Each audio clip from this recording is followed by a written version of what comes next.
Well, a very good evening to you and welcome to JoyNews Prime. We are coming to you live from our studios here at Kokomlemle, and we're also live on DSTV channel 421 and GoTV channel 125 and around the world on myjoyonline.com. My name is Sheila Sechi. Coming up, Benin Armed Forces thwart attempted coup in the West African country as the government says it is still in control after soldiers announced a takeover on national television. Some military spoke on a television in Benin, Cotonou, the capital, and they said that the president was ousted and replaced by a military with the establishment of a Salvation Organization Committee. And Anti-Galamsey task force uncovers major distraction in Etiwa forest with minors rescued. Details as 9 Chinese nationals engaged in the menace have been arrested in the western north. We are your home of independent, fearless and credible journalism. Please stay with us for details.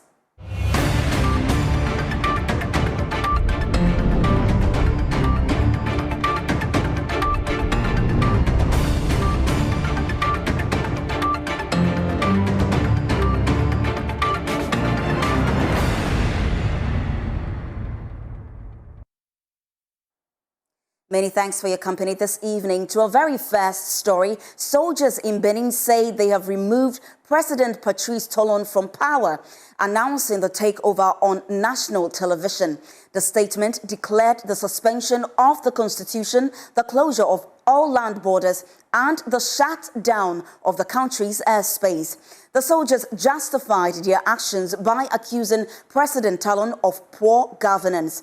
The French embassy in Benin confirmed reports of gunfire near the president's residence in Cotonou and has advised French nationals to remain indoors. But in the last few minutes, Al Jazeera has been reporting that Benin's Interior Minister Alassane Seidu says the country's armed forces have thwarted an attempted coup. His statement came after soldiers appeared on state television and announced the removal of President Patrice Talon, the closure of borders, and the suspension of political parties. Former Communications Director of ECOWAS, Adama Gaye, has been narrating the incident to Al Jazeera. Is that in neighboring Benin, because I'm very close to Benin, I'm speaking to you from Ghana. Military attacked the house of the president, who is Mr. Patrice Talon, and there were heavy gunfire shot against his house.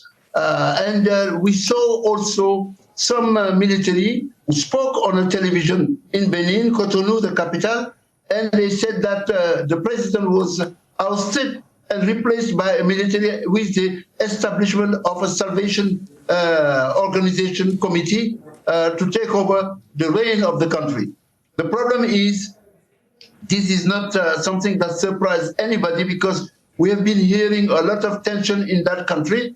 Some of the opposition members have been arrested for years and maintained in jail by the president in place, Talon. And also, there is a process towards the new election next year or 2027 to replace him in power. He has already designated somebody to take over from him, from his party, his current Minister of Finance, who is Mr. Romuald Wadani, and he had managed to eliminate key people from the leading opposition party of former President Mr. Yayi Boni. So there was really a lot of tension within the country, and even there had been a coup attempt by close friends of the outgoing president. So nobody is surprised that the military came out and tried to do this attempted coup. It is not new in Benin. In the 1970s, Benin was known for a hub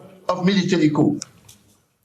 Adama, the thing here is also, I mean, as you mentioned, Patrice Talon was due to step down the next presidential election, slated for April, and his replacement, or his nomination for his replacement anyway, was already set.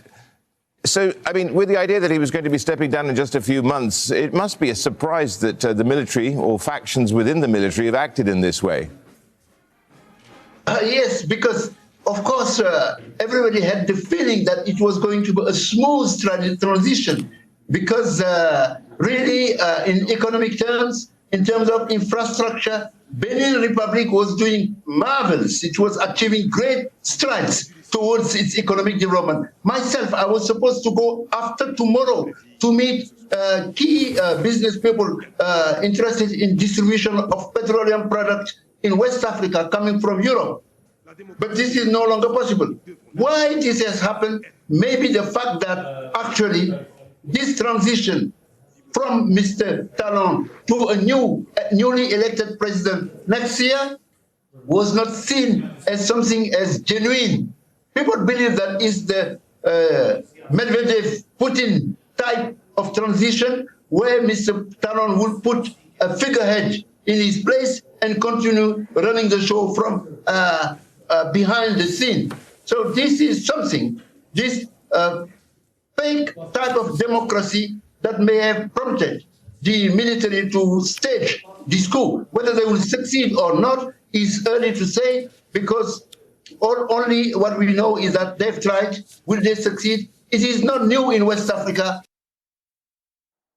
And the Deputy Director of Operations of the National Anti-Illegal Mining Operations Secretariat, Lieutenant Colonel Joshua Statella, has identified interference from influential individuals and a critical lack of logistics as major obstacles in the fight against illegal mining. Addressing the Metropolitan, Municipal and District Chief Executives in the Western Region, Lieutenant Colonel Statella announced that NAIMOS is scheduled to deploy its first contingent of 50 officers to the region in the coming days. The MMDCEs have expressed support for the new collaborative framework with NAIMOS. Stated the role that has to be played by the various MMDCs and all this. And we are with the people. And we know all the hotspots and all this. So I think going forward, the collaboration between NAIMOS and the MMDCs will be a better, solution in resolving the guarantee menace in the country. So the coming of NAIMOS will beef up the momentum. So we really appreciate it. The collaboration will be very effective. I understand that one of the stations is going to be at my place. And I'm happy because it will help for us to make sure that we do our daily rounds. And then it's not that you go today, tomorrow the Galamseyers will come back. This one, they are going to be stationed there and it's going to help us a lot.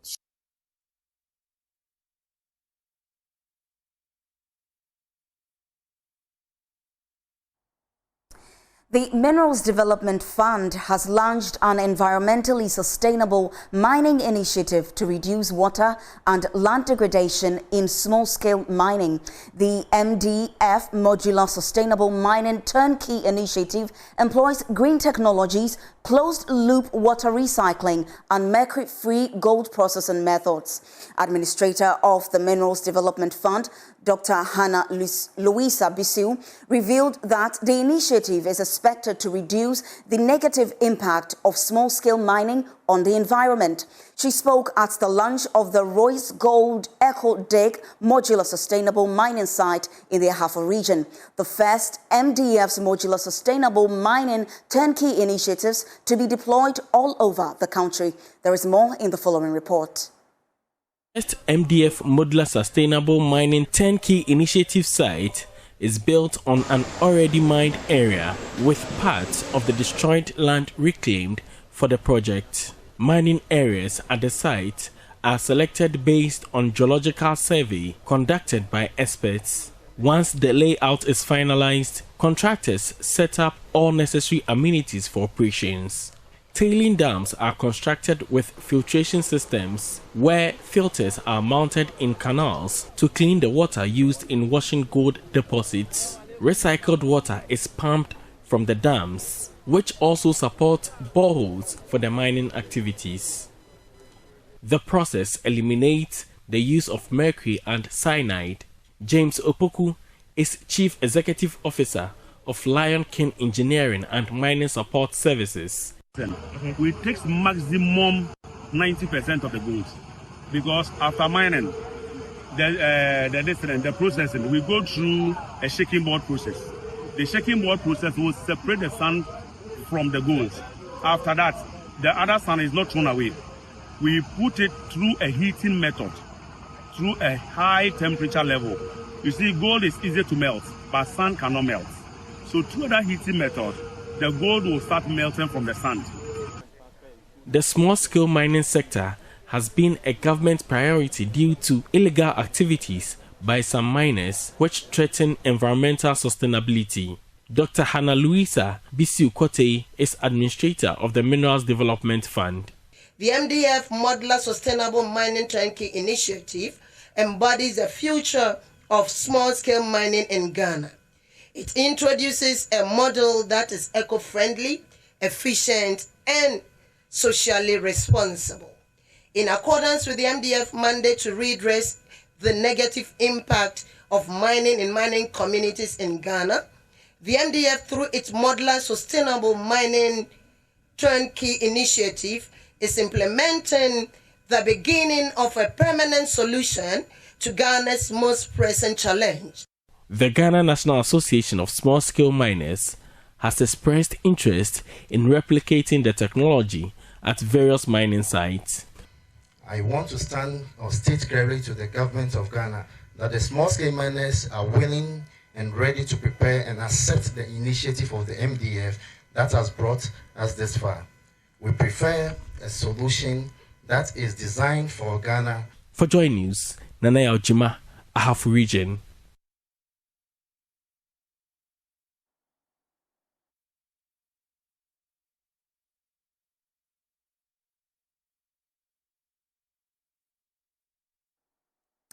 NAIMOS operatives extended their nationwide anti-illegal mining campaign into the Western North region on 6 December 2025, delivering one of the most decisive blows yet to illicit mining networks operating near the Bia River in the Swaman, Dadieso district. A 31-member task force entered the Kwamina, Lante and Subo operational zones in the late morning and worked deep into the night. Almost immediately, officers uncovered a vast illegal mining concession hidden within dense vegetation close to the Bia River. Evidence at the scene showed operators had been tipped off ahead of time.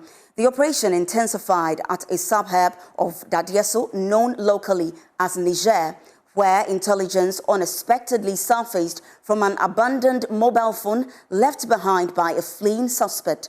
Using the unlocked device, NAIMOS uncovered communications linked to a contact saved as Boss Lee on the WhatsApp platform. These exchanges pointed to direct coordination by foreign nationals. Acting on this critical lead, operatives tracked and apprehended 9 Chinese nationals, all male, and escorted them to multiple sites for on-ground collaboration of their involvement. During the course of the operation, NAIMOS seized key equipment and materials used to sustain illegal mining activities. These include 2 excavator filters, a Techno smartphone, a water pumping machine, a mini car washing machine used for mineral washing processing, a bottle containing a small quantity of mercury, and a motorbike used to support movement between forest sites. Each item was secured and removed from the operational zone.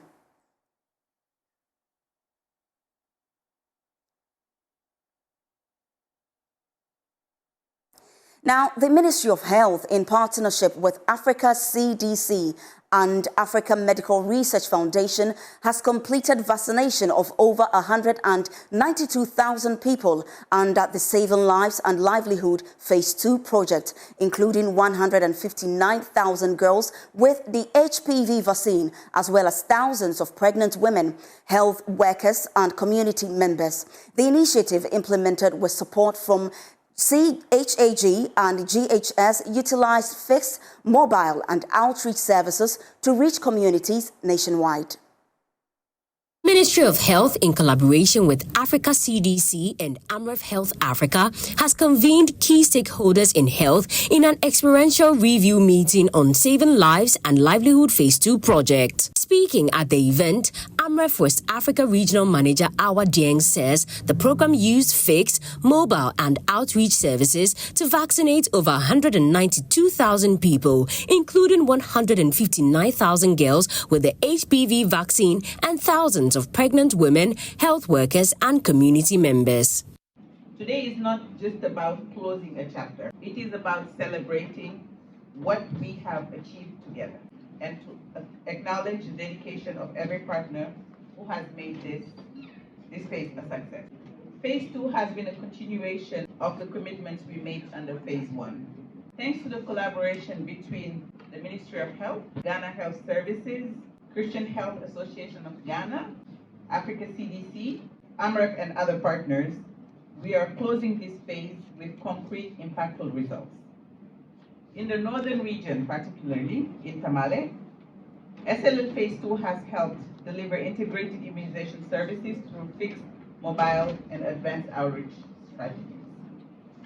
Together, we reach over 192,000 people with essential vaccines, including 159,000 adolescent girls who received HPV vaccine, over 31,000 pregnant and lactating women, 188 health workers, and over 1,800 individuals from other priority groups.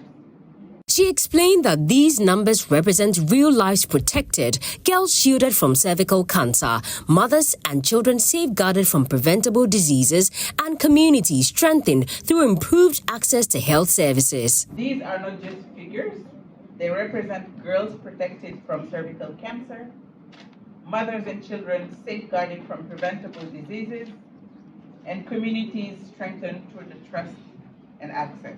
The meeting also reviewed Ghana's progress under the SLL project and its contribution to building a more resilient and inclusive immunization system aligned with Africa's long-term health security. Now let's go to the central region. Abura, a community within the Cape Coast metropolis, has entered a new phase of development with the coronation of its new development queen, a ceremony marked by vibrant cultural display and a renewed pledge to accelerate community growth. Nana Abena Eyimba II, the newly installed development queen, announced a series of transformative initiatives, including educational scholarships, programs, and cultural promotion events in Finland, aimed at empowering the youth, enhancing community pride, and projecting Abura onto the global cultural stage. There is more in the following report. And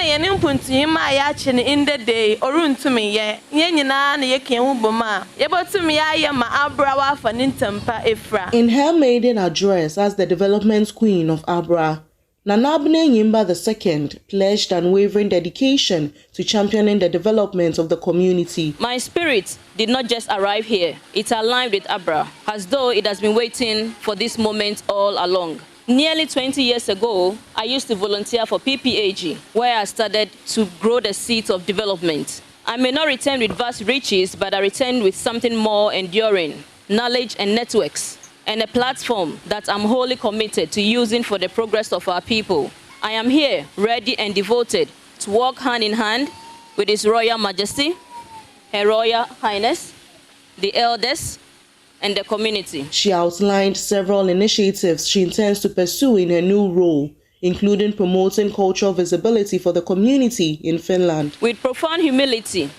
and renewed purpose, I am happy to announce the beginning of a new development era for Abura, led through my office in Finland, which includes a continuous professional development course on a full scholarship, an SME donation of valuable items, a global digital magazine showcasing Abura to attract international investors, already published on our website, a business exhibition desk in Finland to open doors of investments, which is scheduled on 25th of April 2025 in Finland as well. And we are going to host the first international cultural visibility event for Abura and Africa in Finland, scheduled to take place on the 6th of June 2026, under the name Abura Uprising. These are only the first steps small flames lighting the path towards a radiant future. The chief of Abura, Nana Kujade II, assured the new queen of the community's full support as she embarks on her developmental agenda. The goal that you set, which was reasserted by Michael and then broadened by a third, the Abura community, has been met. We want to assure you of our continued support wherever you are, wherever you will be, that Abura community, the chief, the elders, the family members, and all the residents are solidly behind you. You cannot lead a people by yapping at their feet. You can only lead a people by being one of them. And this is exactly what you have done. From Abura, Abigail Lissel Nkrumah reports for JoyNews.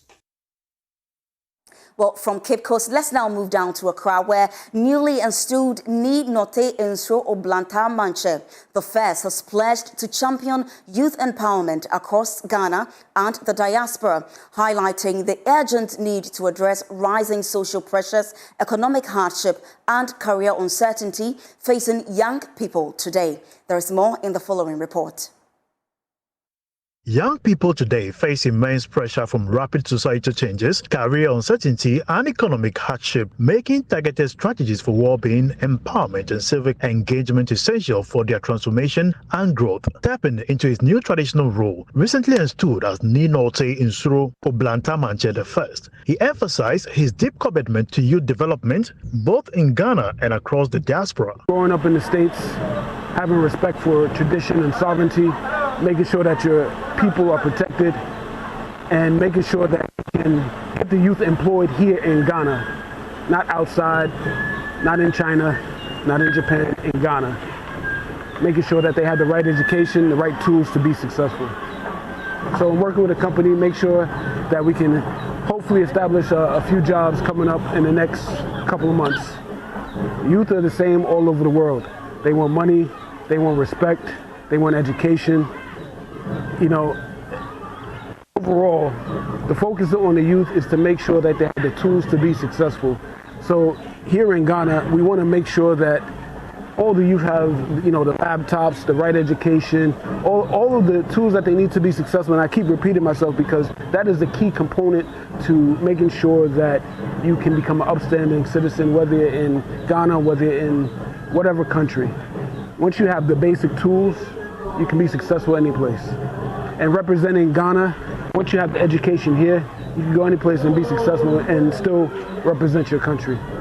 The installment ceremony was graced by chiefs, former Speaker of Parliament, Professor Michael Quay, Ambassador Michael Quay Jr., leaders, family, and friends. He reaffirmed his commitment to building strong bridges between the Ghanaian diaspora and the homeland while upholding the sovereignty, integrity, and dignity of Ghana and advancing youth empowerment.